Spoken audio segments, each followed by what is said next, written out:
বিয়ে করার শর্তে জেল থেকে জামিন পেয়েছিলেন কণ্ঠশিল্পী নোবেল, কিন্তু শর্ত ভঙ্গ করায় জামিন বাতিল করে আবারও কারাগারে পাঠানোর আদেশ দিয়েছেন আদালত। বৃহস্পতিবার দুপুরে মামলার বাদী অনন্যা শবনম রোজ আদালতকে জানান, জামিনের পর বিয়ে করতে অস্বীকৃতি জানান নোবেল, এমনকি তাকে মারধরও করা হয়। বিয়ের প্রলোভনে ১৩ লাখ টাকা হাতিয়ে নেয়ার অভিযোগে গত বছরের ২৫ আগস্ট নোবেলের বিরুদ্ধে মামলাটি করেন শবনম রোজ।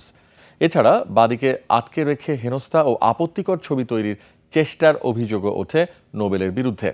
পরে বিয়ের শর্তে জামিন আবেদন করেন নোবেল। জামিন পেলেও বিয়ে বা টাকা ফেরত দেননি তিনি। মামলার বাদী জানান, বিয়ে নয়, টাকা ফেরত দিতে চান তিনি।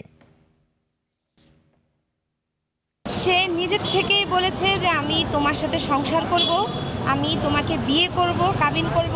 সে নিজের থেকে সব কিছু বলেছে আমি যে বিয়েটা করেছি কোর্টে, ওই বিয়ে আমার কোনো মতামত ছিল না। আমি নিজের ইচ্ছাতে ওই বিয়ে করিনি, আমাকে জোরপূর্বক করে বিয়ে করেছে। রুমের দরজা আটকে আমাকে প্রচণ্ড পরিমাণে বাজেভাবে মারধর করে, মানে আসলে সেটা বলার বাইরে, এমনভাবে মারে আমি অচেতন হয়ে যাই। উনি আপোষের শর্তে একটা জামিন চেয়েছিলেন, তো বাদীপক্ষ কোনো বিরোধিতা করে নাই, বলছে ঠিক আছে, যদি উনি আপোষ করে নেয় তাহলে আমাদের আপত্তি নাই। উনি আপোষ শর্তে জামিনটা গ্রহণ করে তখন চলে যান। আজকে বিজ্ঞ আদালতে উনি ধার্য তারিখে আসছেন।